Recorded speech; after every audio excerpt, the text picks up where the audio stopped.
Imaginez que ce ne sont pas le genre d'informations dont on dispose ici, et les autorités iraniennes ne communiquent pas sur ce genre d'informations. Cette information vient de l'extérieur, mais bien évidemment, des mesures de sécurité sont bien évidemment aussi prises pour mettre en sécurité les différents responsables iraniens. Mais pour l'instant, c'est tout ce qu'on sait, et on ne sait pas plus si, par exemple, le guide a été emmené dans un endroit particulier ou bien s'il reste donc chez lui dans le centre de Téhéran.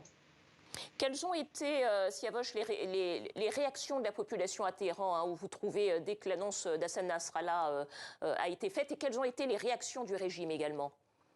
Alors, les réactions parmi la population, c'est plutôt, d'une manière générale, c'est une réaction de crainte d'une guerre ouverte entre l'Iran et Israël, puisque dès hier, le Premier ministre israélien, depuis la tribune des Nations Unies, a affirmé que si jamais l'Iran s'en prenait à Israël, lançait une attaque contre Israël, eh bien Israël frappera directement le territoire iranien. C'est la première fois qu'il y a une telle menace aussi directe.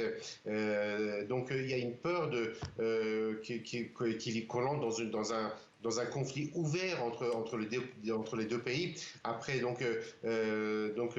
l'assassinat de Hassan Nasrallah, il y a une telle crainte. Au niveau des autorités, il y a eu beaucoup de messages qui ont été lancés ont été publiés après la mort de Hassan Nasrallah. Mais ce qu'on peut retenir dans tous ces messages, c'est qu'il n'y a pas de menace de représailles et d'attaques contre Israël, contrairement à avril dernier, lorsque l'Iran avait lancé 300 drones et missiles contre Israël après l'attaque de son consulat à Damas, qui avait causé la mort d'un haut général iranien. Cette fois-ci, dans les frappes israéliennes contre Beyrouth, un haut général iranien a également été tué, mais les autorités iraniennes n'en parlent pas tellement et ne parlent pas de riposte contre Israël après la mort de ce général.